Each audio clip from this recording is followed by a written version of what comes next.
From UFOs to psychic powers and government conspiracies, history is riddled with unexplained events. You can turn back now or learn the stuff they don't want you to know. A production of iHeartRadio's How Stuff Works.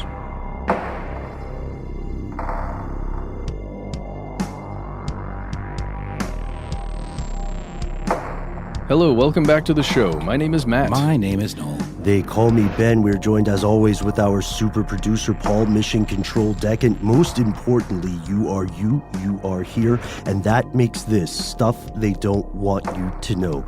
A little bit of a personal story I thought you guys would enjoy. To open up the show today, I was at our local bar, named in a burst of creativity, The Local. I guess we give them a lot of business.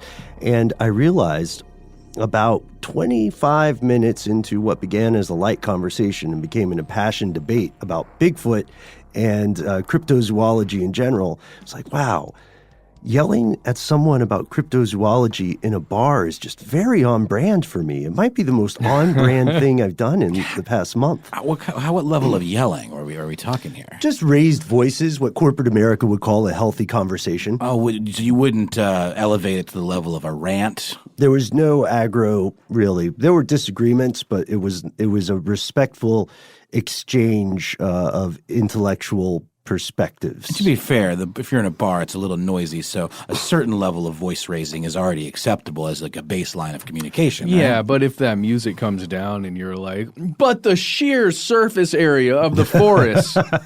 Oh, you were there.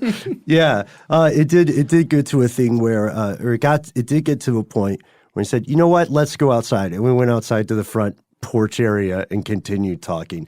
Beautiful. But this got me thinking that we've explored so many different types of cryptids in the past. You know, we've explored Bigfoot, Sasquatch, Mothman, allegations of dinosaurs in parts of, what was that, Western Africa?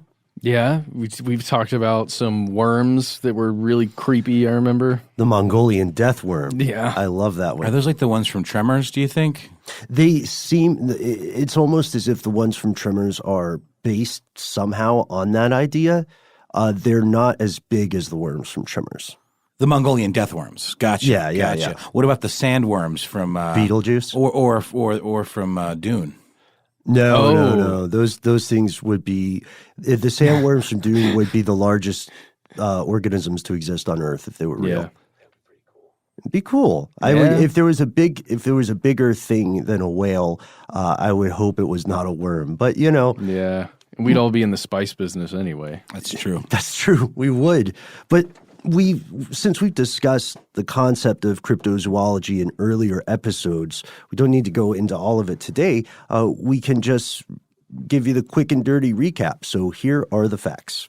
Cryptozoology, something we very much enjoy on this show, is the study of and search for animals that are a lot of times considered either extinct or legends, the legendary Mokle-Membe that we've talked about before.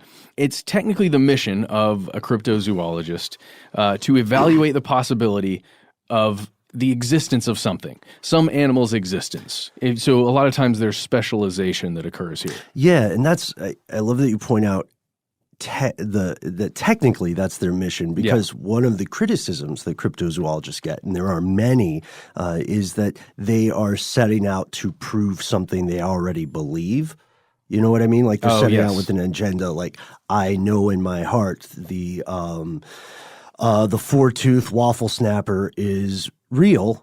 Yeah. And a relic population exists in the Alps or the Pyrenees or what have you, and I'm going to prove that I am correct rather than prove the truth. A lot of that has to do with the popularity of, I'm just going to use one example here of something like squatching, like going out squatching to find a Sasquatch, which is, it sounds silly, but it is. Wait, is that what you call it, really? You go out a squatching of an evening? You can go squatching. Yeah, I mean, that's real. Some people squatch. Pretty sure there are Discovery Channel shows where people go squatching on the regular. So if you are a fan of the search for Bigfoot or Sasquatch-related creatures, let us know if that came organically from your community or if a producer at discovery made it up. Who knows? All I know is that I think that concept of someone going out to prove the existence of something they already believe in maybe is tied into that. Yeah. And the animals that they're looking for, the life forms have not been conclusively proven to exist, are called cryptids. So cryptozoologists, cryptids. They're popular types of cryptids, the greatest hits. We all know them, we love them.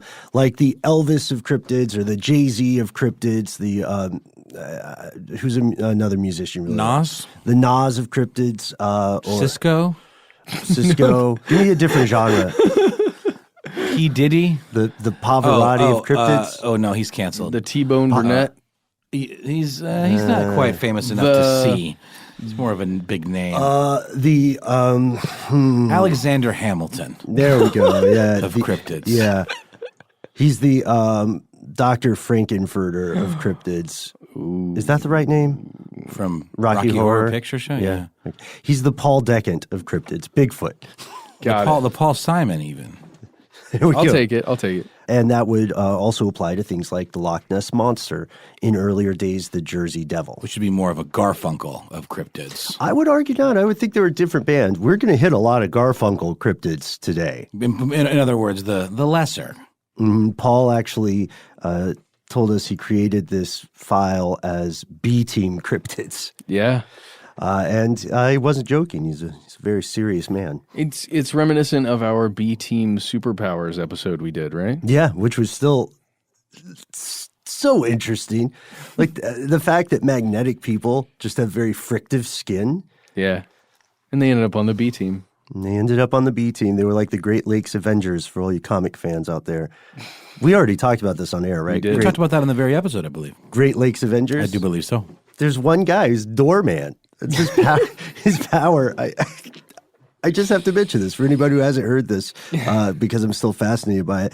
Doorman has the amazing superpower that allows him to, when he's standing next to a wall, people can walk through him and then through the wall. That's it. He can't teleport. He can't, be intangible. He can just become a door. But he can become a door and then go on the other side, right? So technically he can go through walls. I don't know. He could open up. He could walk up to the wall, become a door, and then exit on the other side. That's just walking through walls, though, Matt, what you're describing. That's pretty dope. I guess it's more like a super convenience than a superpower. He's more of a super helper than he is a superhero. He's kind of a super furniture piece. All right, superheroes aside. Yes. Let's jump back to ye cryptozoology. Right. Okay, so here's the strange thing about cryptozoology. Although it is often called a pseudoscience, most people in the academy, capital A, dismiss it as pure malarkey and poppycock, and a lot of people in the world of the layman see it as, at the very least, controversial, entertaining, maybe more like reality TV junk food. You know what I mean? Rather than some serious pursuit. But the truth of the matter is, the ugly truth of the matter for people who hate cryptozoology is that researchers have actually verified the existence or rediscovery, we should say, of multiple real animals that were once thought to be myths or legends or extinct. And we've got famous examples of those, like the coelacanth. Gorillas were thought to be mythical for a long time. Yeah, just to jump in, that coelacanth was a fish that humanity thought for centuries that this thing had been extinct. And then it just showed up again.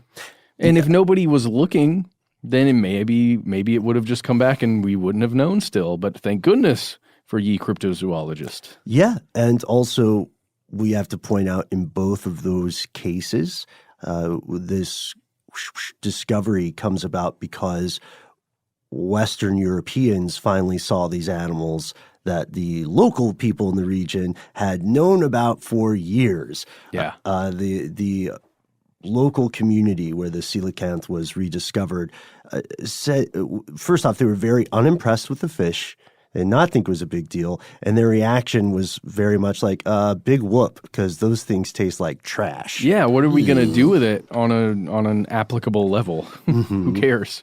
Yeah, and so we know that cryptozoology has successes, but it also has some baked-in flaws, some things that make it very difficult for, let's say, zoologists to take cryptozoologists seriously.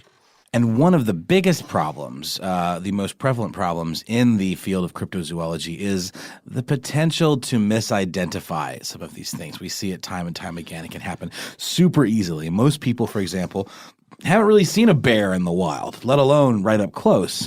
If you add to that the adrenaline rush that comes with the initial sighting of said creature, and the fallibility of our memories as imperfect human beings, despite what we like to tell ourselves, right? And of course, additionally, you've got just hoaxes aplenty.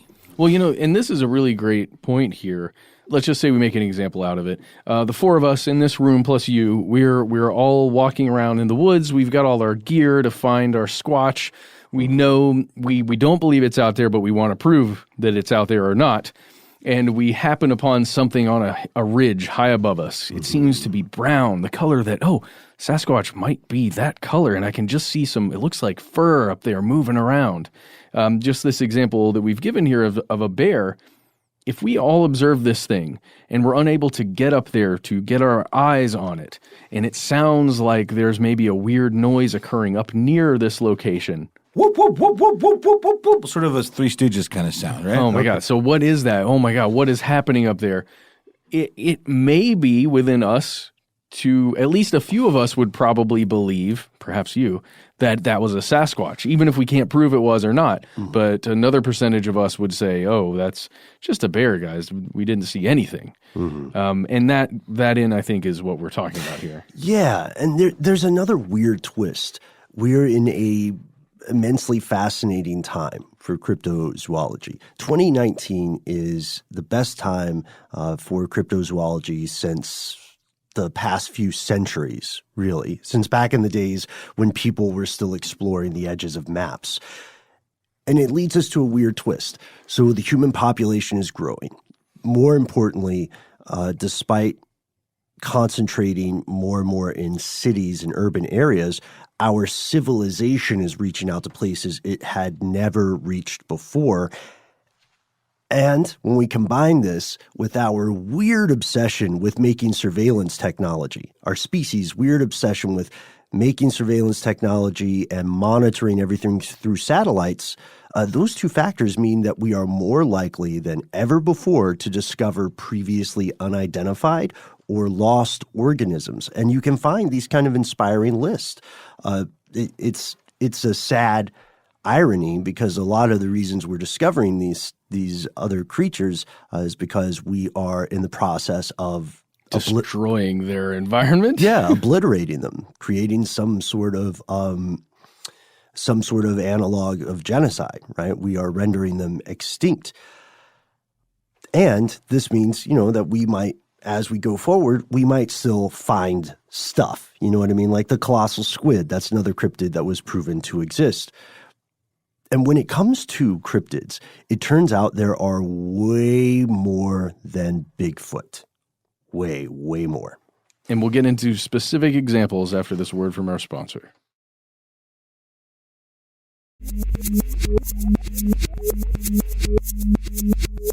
Here's where it gets crazy.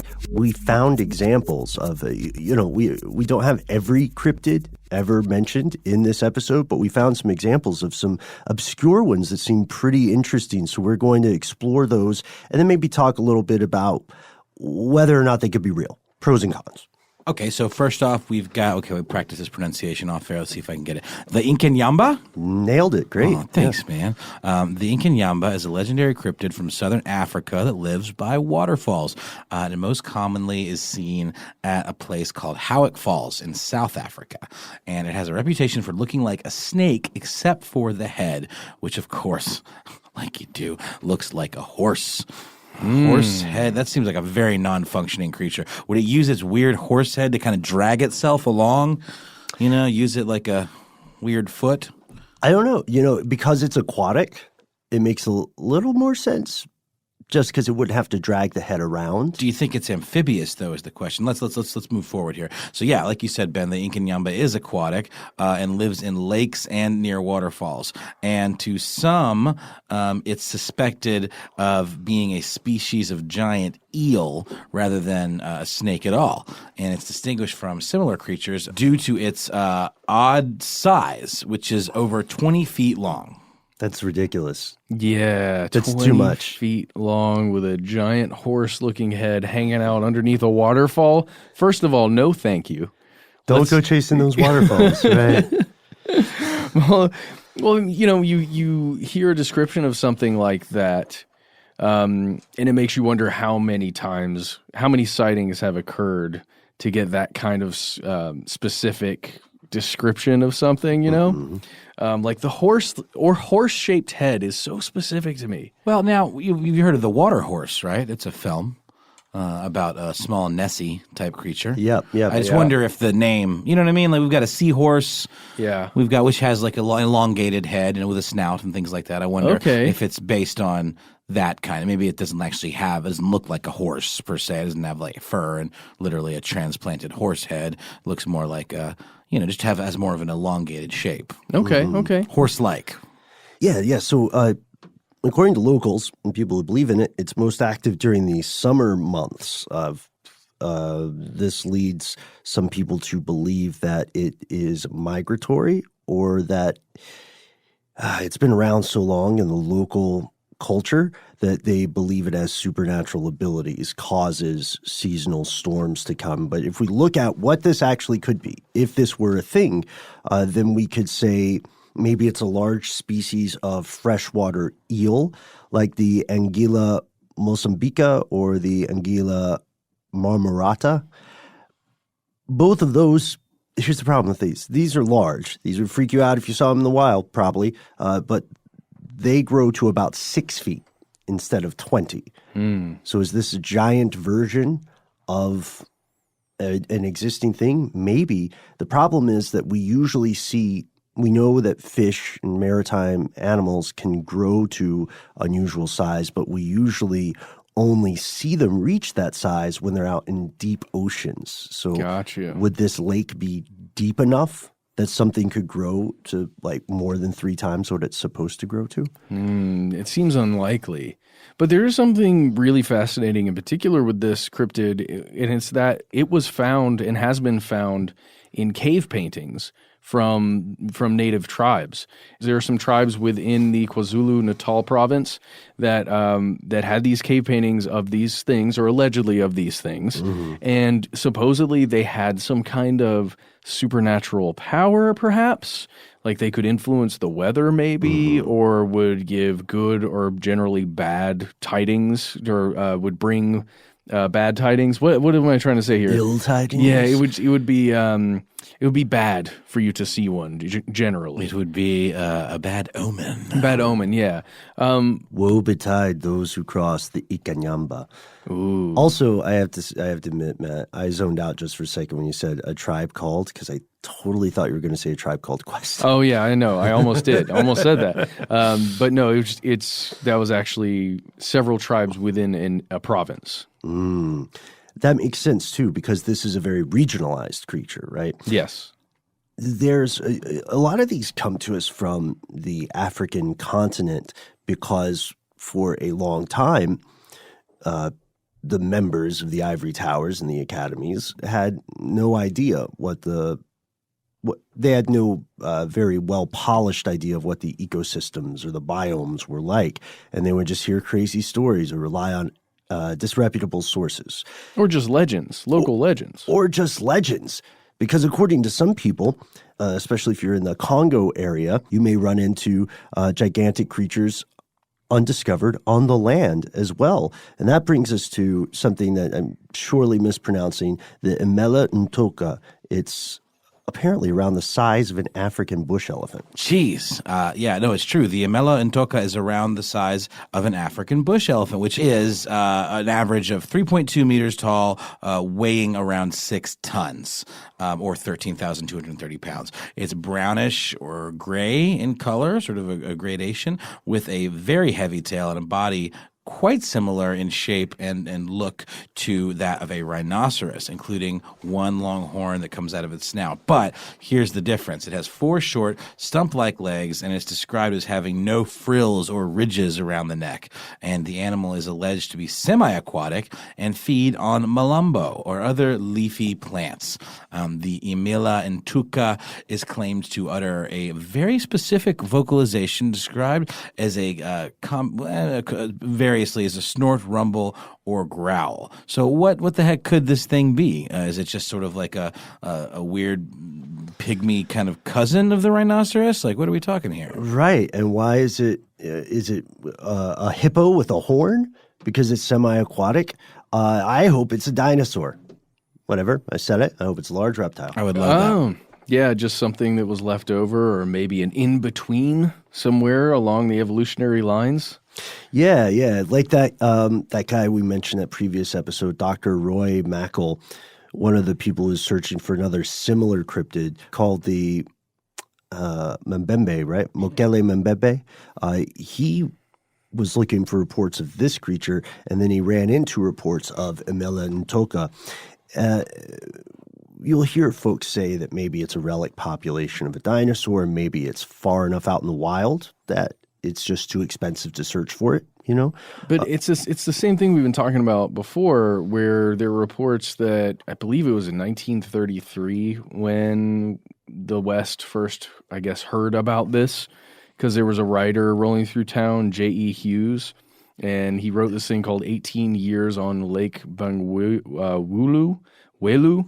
And he was talking about within this book that apparently he was hanging out with some tribesmen, or he had heard stories at least of some tribesmen who slaughtered something that kind of met this description. And, you know, maybe this thing is actually real.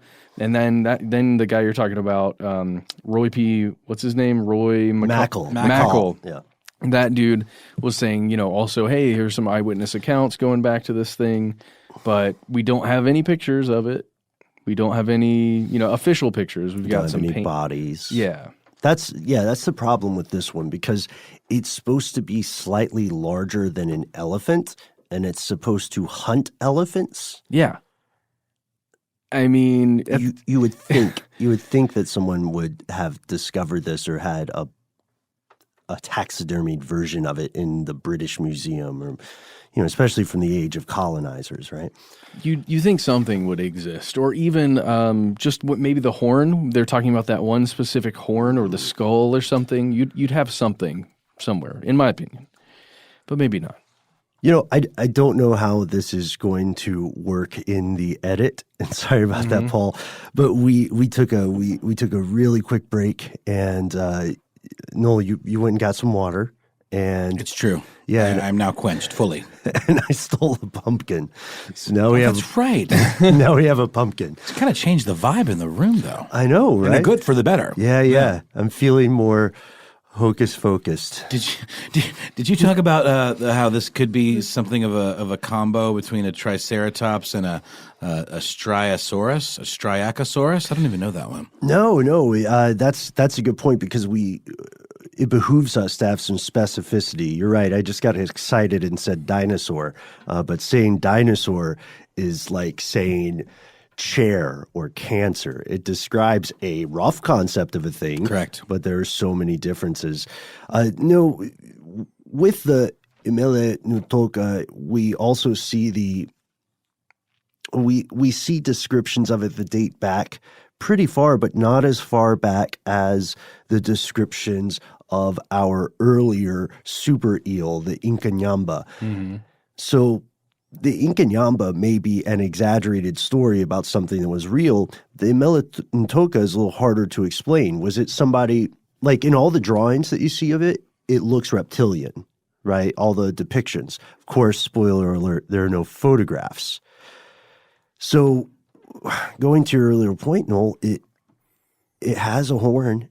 It has, rough skin. It's not covered with fur or feathers. So could they just be seeing a rhinoceros again in the wild, panicking and freaking out? Because I would. This is what I want to bring up. Yeah. When is the last time you guys saw with your eyes a rhinoceros? A number of years ago, about 6. Guess I must have seen one zooed up somewhere, but I can't recall which zoo. Like really? San Diego, maybe? Really picture in your mind the last time you saw a rhinoceros. Yeah, it was about 6 years ago. It was at a zoo, too. It wasn't just like on the street. Yeah, those things are just odd. They don't feel real, especially if you live anywhere near a city, like anywhere. It doesn't matter where on earth. If you live near a city, you probably aren't going to see a rhinoceros very often. True.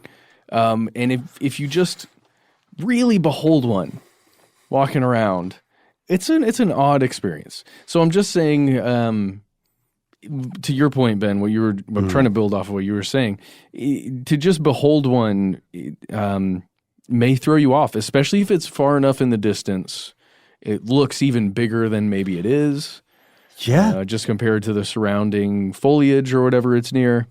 I don't know. If you saw one in the wild, too, like most of us, since the majority of human beings live in urban areas now, that's true. That's a change that happened during our lifetime. That means the majority of us will see, most of the wild animals we'll see are going to be in the animal jails that we call zoos. Or at least in a protected reserve somewhere. Okay, yes, which is better than a zoo, sure. And that's not a ding on zoos and being a little bit unfair to them, because zoos do tremendous conservation work.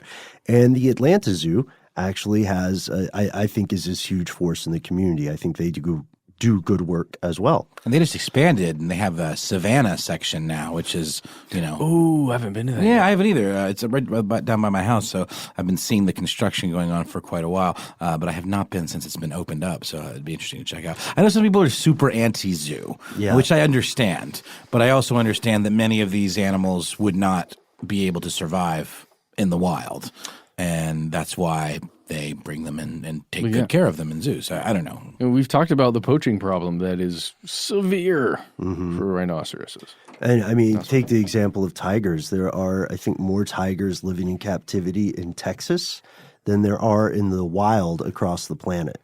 And that's from a few years ago. Conservation efforts have upped the tiger population. I actually get notifications about tigers on Twitter. Nice. Doesn't always just come up with some sports stuff. No, I right now I'm following something called Tiger Tuesday, which I didn't know was a thing, and it's where people just just post pictures of tigers. Oh wait, some sports stuff creeps in, but I'm there for the animals. Gotcha. I should get better hobbies, guys. But so we've been talking about large creatures in the African continent. And again, as you can tell, the big question for us is how could something be this big and remain undiscovered? But let's go across the water. Let's explore the story of one of the cryptids that I'm surprised we haven't done a full episode on, and that is the Thunderbird. Okay, you guys. The fabulous Thunderbird? Yes. Okay, so quick story to get us into this. Driving around with a wife and kid a couple days ago, and we're just pulling up to a stop sign, and my son looks out his window and just kind of says, what's that? And it was 2 huge, I believe they were turkey vultures. Okay. So much larger birds than any of us are used to seeing just in the wild at any time. I couldn't say exactly how tall they were, maybe 3 feet tall, something to that effect. 3 feet is probably about 3 feet tall. But as my son is remarking about them, they put their wings out and fly upwards. And seeing a bird of that size up close was intense. And Noel, you would have probably Pee-peed myself? no, or at least jumped out and tried to attack them just to get them away. No, I would have pee-peed myself. Okay, and then possibly gone into an irreversible coma. Oh, well, we would have taken measures. I don't think you understand the level of fear I have towards large birds. Yeah. Forget about it. Well, so here's the thing. Could you, Noel, describe to us what it would be like to see a thunderbird? I'd rather not, but I will give it my best. I will give it my all. So the popular hot spots for seeing these very large bird-like creatures would be in northern Canada and even Alaska. Ben, did you happen to catch any while you were vacationing there in Alaska? Vacationing? No, I kid. You were doing serious work. Yeah, I saw a moose.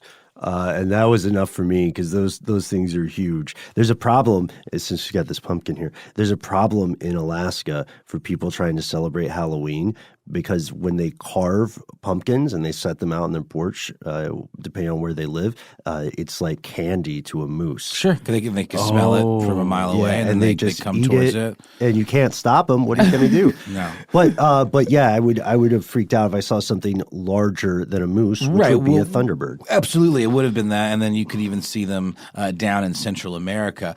But in Canada, you actually there's like totem poles that are in the shape of thunderbirds. There's a place called Thunderbird Park in Victoria, British Columbia, where you can see some of these very things, and they are the stuff of legend, mythical creatures. In fact, sort of eagle-like birds that are known for having very powerful talons, and very much present in Native American culture, various tribes in the American Midwest, and as we said in Canada, the Sioux Nation, the Brule Sioux from South Dakota on a reservation known as the Rosebud Reservation, has their own thunderbird legend called the Wakinyan Tonka, also known as the Great Thunderbird. So if you're imagining these things, it's like a large feathered pterodon or pterodactyl, like huge. Mm-hmm. And Noel, I'm going to show you a picture here, and I want you to describe this picture because I have a feeling if you came across this in real life, you'd have a reaction. Look at this picture right here. Oh, I've seen that. Can you describe it? It looks like a giant corvid, kind of, which a friend to Ben's the world over. Ben commands them, and they sort of flock to him, and they bring him shiny things. We work together. Yeah. It's a symbiotic relationship. But this thing, it's like twice as tall as that guy. Twice as tall as this gentleman posing with this taxidermied carcass. It's not real. Oh. It's not real. It's an imagination. It's an imagining of what a thunderbird, how it's been described. Okay, well, it's the wingspan would probably be in the neighborhood of, I don't know, 5, 10, 15, about 20 feet. Yeah, something like that. That's correct. Mm-hmm. And the thing is, the thunderbird evolved from the word we use now has taken a meaning that evolved from the original mythology. It is present in a lot of ancient Native American mythology. You can find very old sandstone carvings. You can find paintings in caves and so on. And like the totem poles you mentioned earlier. But now, and in the recent past, the phrase thunderbird has been used to describe any large flying unidentified organism in the U.S. or the quote unquote New World. So you'll hear people like the common thing people say is like, well, it flew, but reports didn't say it had feathers, so it's obviously a pterodactyl or a relic population of something like some creature like that, a flying reptile. But then you'll hear other people say, no, it's essentially a massive eagle. It's big enough to take your children. And they'll also say, but those pterosaurs did have feathers, dude. Exactly. So this animal this cryptid, I should say, is almost too famous for our cryptids you've never heard of list. It really is. Yeah. I think I just wanted to explore it a little more because growing up, if you were ever one of those kids who read those Time Life mystery books, they all had names that were kind of similar, like Mysteries of the Unknown or Unexplored Unknown Mysteries of Paranormal. You know what I mean? Yeah. They would always trot out stories about the Thunderbird, usually the same one. There's a story about these guys who, we'll save it if we ever do an episode just on the Thunderbird. There's a story about these guys who shoot and capture one and have the body. So habeas corpus and all that. So they ate for a month. Well, they take it back, but then as we hear, in like a lot of those stories of giants from that time, stories about the stdwytk and all these other things, for some reason, the proof they had, the tangible proof, disappeared. And you can see those reproduction photos, right, that may be out and out hoaxes. But we have to ask ourselves, if there was such a large creature now, especially with the popularity of aircraft, how on earth have we not seen it? This one, I would say it's possible that it was an ancestral memory of a very large creature. But then again, the big birds that we know about, at least in this continent, from what I understand, the big birds we know about that we would see on this continent as early humans were flightless, right? They weren't. Yeah, like the big bird from Sesame Street. Yeah, pretty much, but mean. I don't know. He's got a temper. He's got a dark. When the cameras aren't rolling. Yeah, he's got a dark vibe. That guy's a real monster. And while we're on the subject of terrifying things, let's stop for a moment for a word from our sponsors.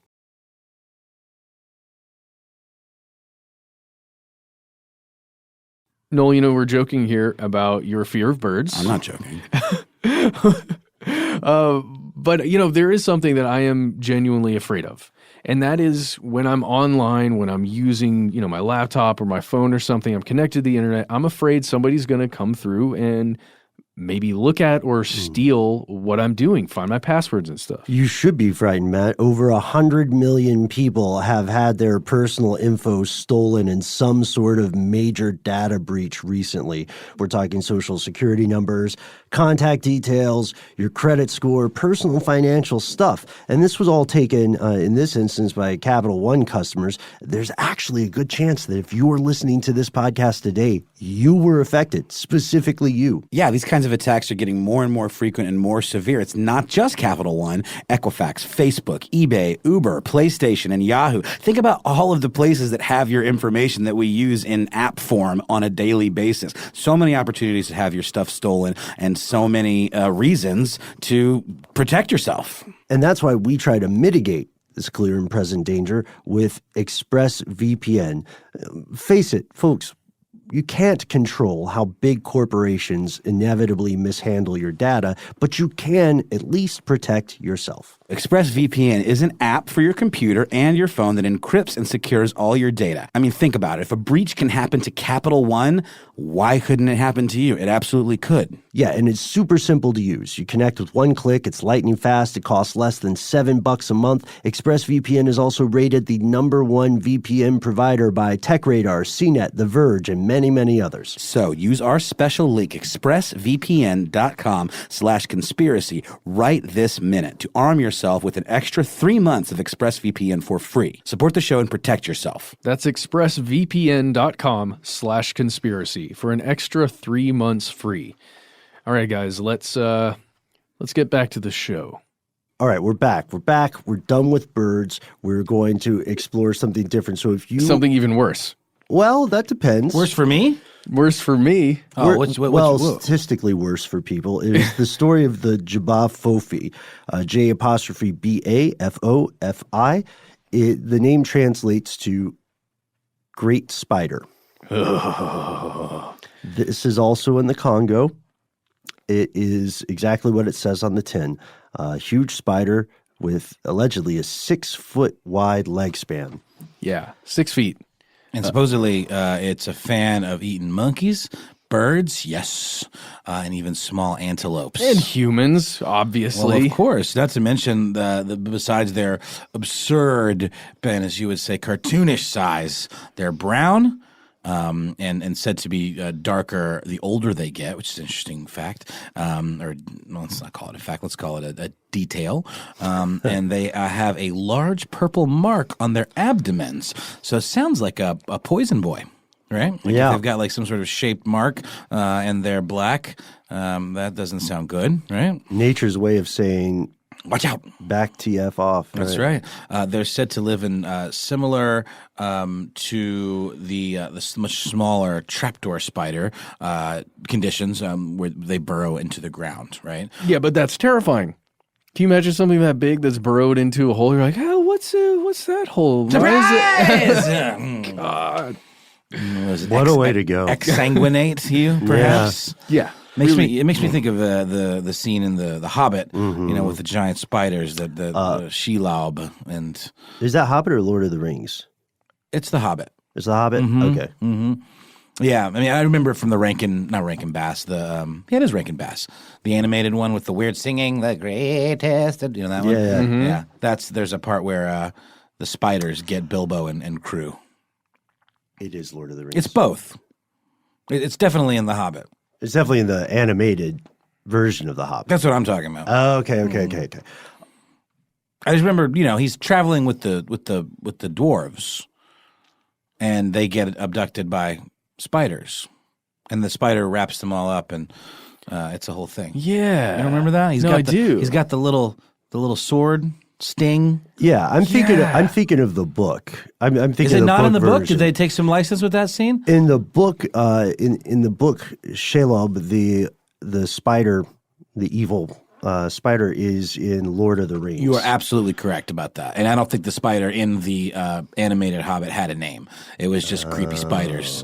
But that's the one that made the most indelible mark on me when I was a Maybe kid. Tolkien had a thing for spiders. Maybe they were scary to him, and that's why he put it in. He would have loved this Jabba Fofi. And it also makes me think of George R. R. Martin in the Game of Songs of Fire and Ice books. Talks about the winter that lasted years or whatever, and the spiders the size of hounds is what they say. Well, God. we do have a possible explanation for this. And it's just as creepy. It's worse, yeah. So here's the thing, though.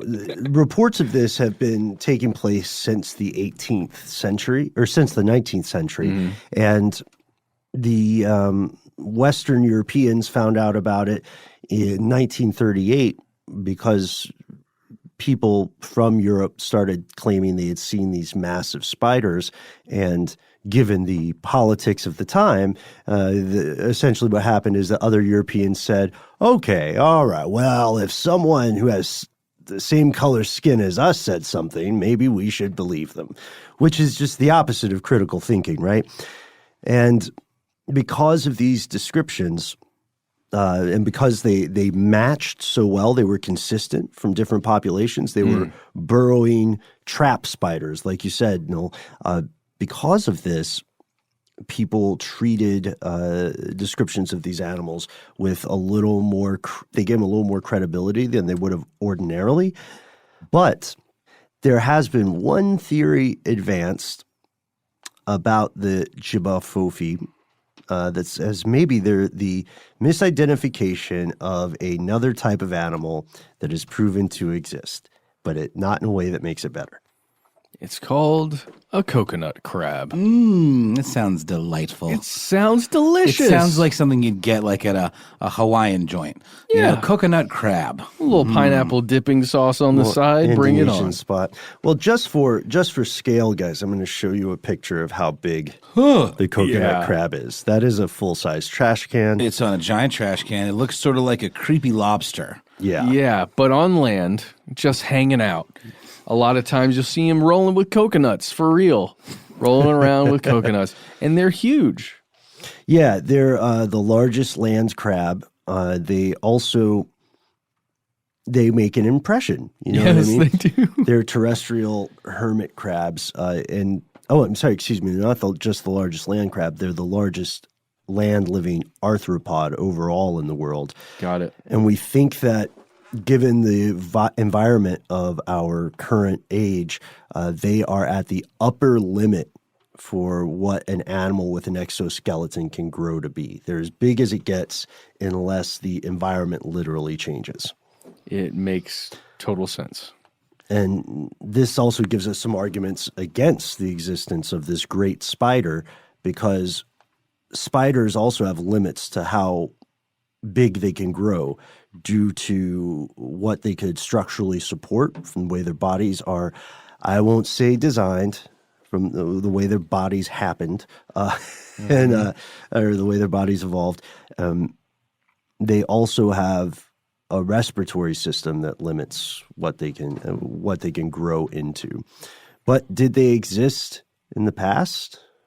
Yes. Perhaps. Or, Oh, perhaps. Perhaps. You're talking about, but the coconut crab exists. Yeah, that definitely. That's a real thing. Yeah. It's a real thing. Yeah. Matt, are you uncomfortable with coconut crabs? I think I am. And, I think one coconut crab is fine. I'm okay with that.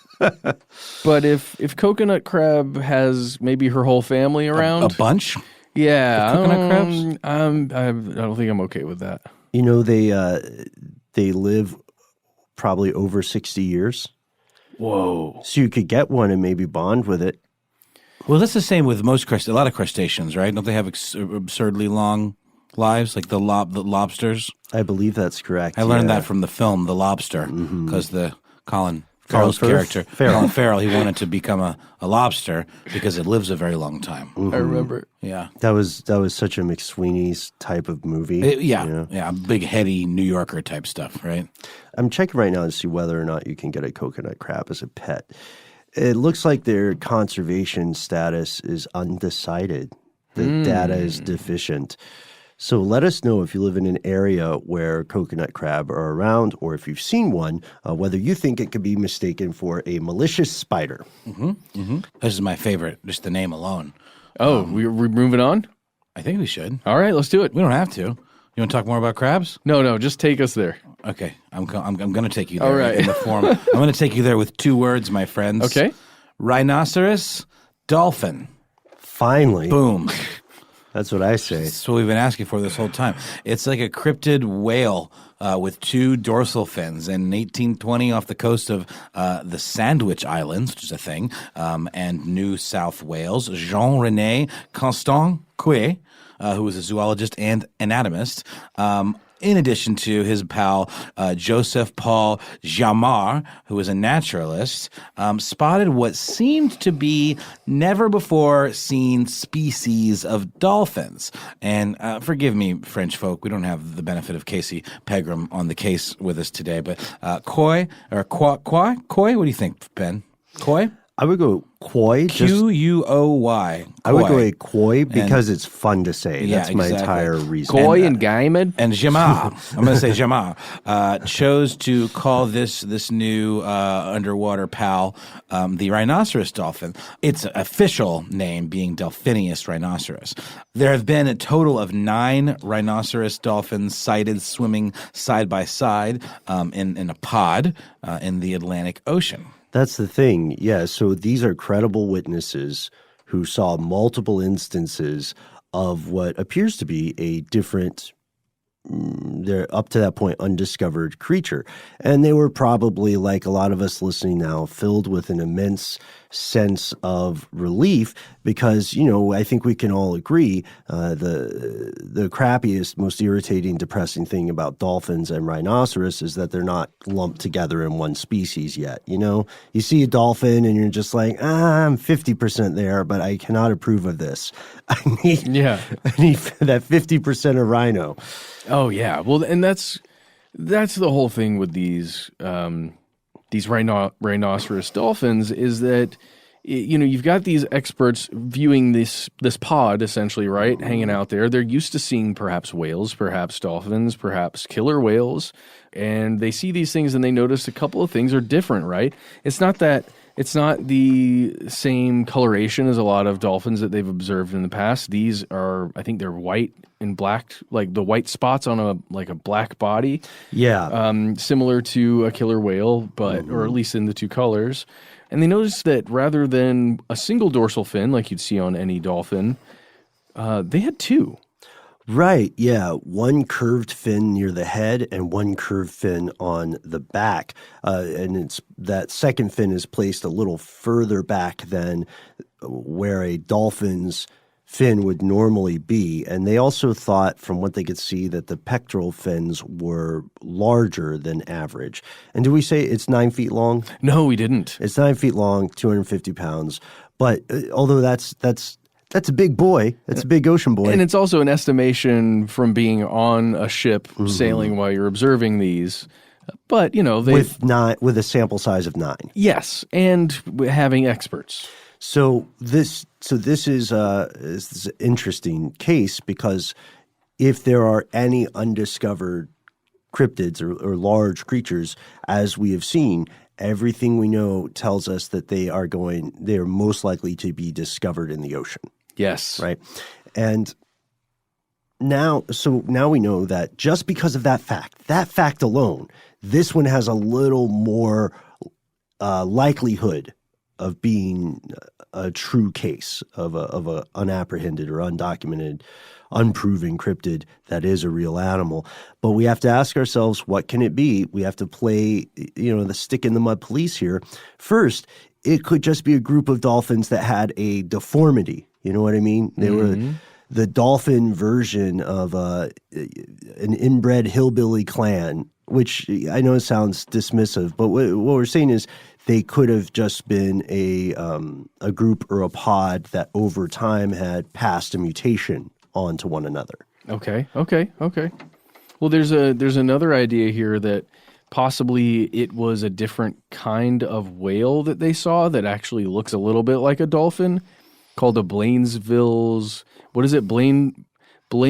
beaked whale, Beaked whale. Doesn't that sound like something you would buy at a grocery store? Yeah, exactly. Blainville, beaked whale. Well, you can look up pictures of these. It's a very different looking whale, and that dorsal fin is pushed. It looks like it's pushed way back towards the tail. And they've got horns too, right? Yeah. It's a very different creature, and if you had never seen one before in, let's say, 1820, maybe you believe it's just a different looking creature. One other theory was proposed by marine biologist Richard Ellis.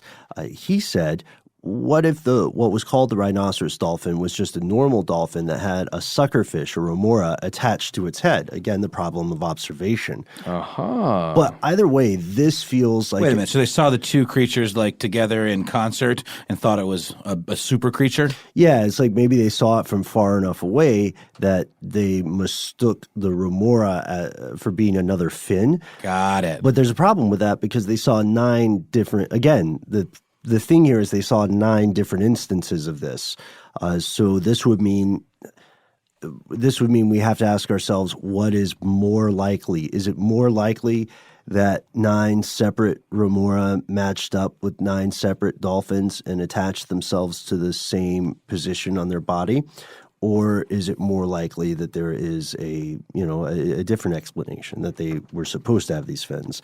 Still, that gives this is probably our strongest example of something that might actually be a real thing, unless, of course, you're into the idea of an enormous octopus. Okay, this has been a journey of discovery, has it not, gentlemen? Mm-hmm. Well, next we're going to continue that into the depths with the Akoro Komui.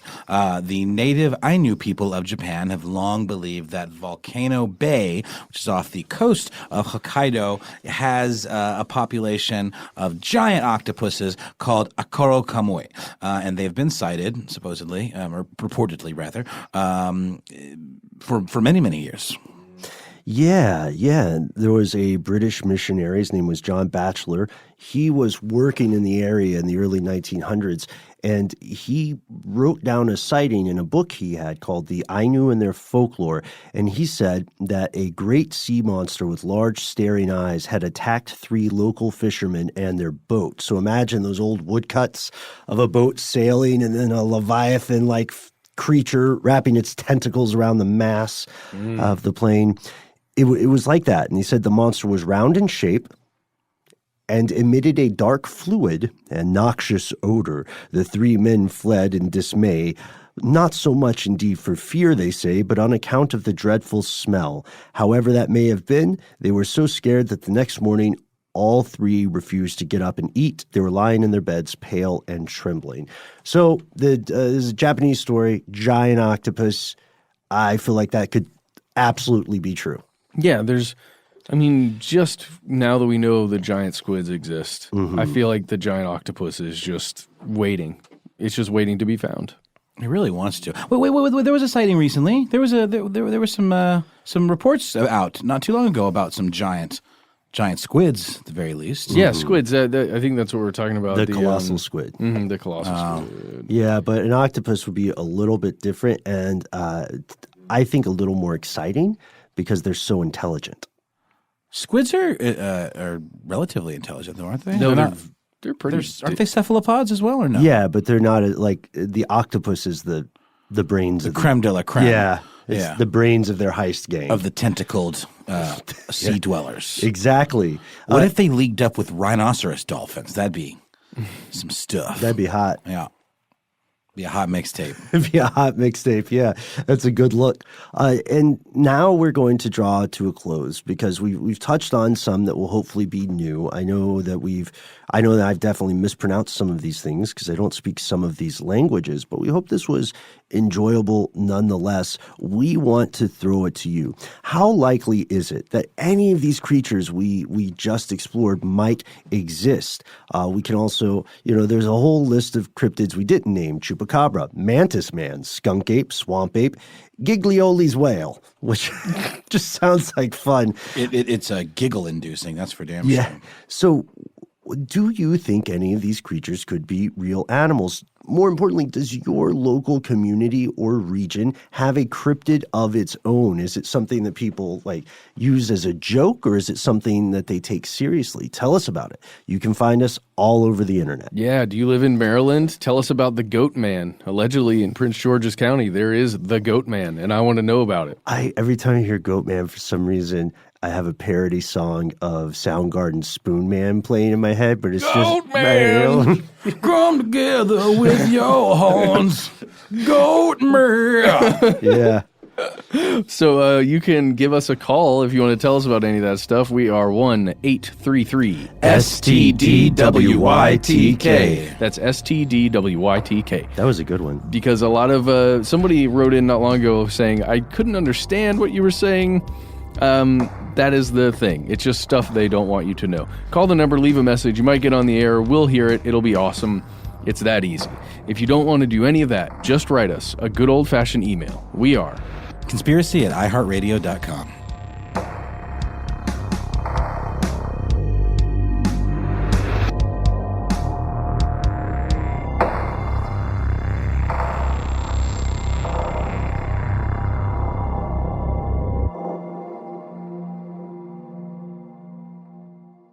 Stuff They Don't Want You to Know is a production of iHeartRadio's How Stuff Works. For more podcasts from iHeartRadio, visit the iHeartRadio app, Apple Podcasts, or wherever you listen to your favorite shows.